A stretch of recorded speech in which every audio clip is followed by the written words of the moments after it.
जी अस्सलाम वालेकुम दोस्तों, क्या हाल है जनाब? ठीक ठाक जी। दोस्तों मैं अपने कुछ कबूतरों का शौक़ करा रहा हूँ आप दोस्तों को। ये जनाब तमाम की तमाम मादियाँ हैं।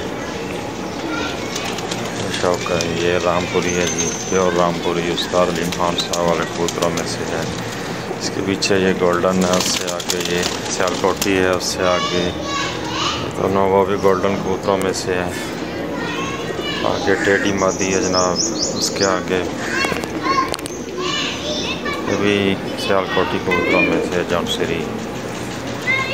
ये जनाब मेरे कबूतर हैं, ये गोल्डन कबूतर है, माशाल्लाह इसका बहुत लाजवाब रिज़ल्ट है। इसके आगे जो ये भी सियालकोटी कबूतरों में से है, 6:30 बजे तक उड़ा हुआ। इससे आगे गोल्डन है, फिर जो लाल सिरा, उसके आगे फिर लाखा गोल्डन, उसके आगे ये बादाम सीरी है, ये मोतियों वाला है, ये बटेरा कबूतर है।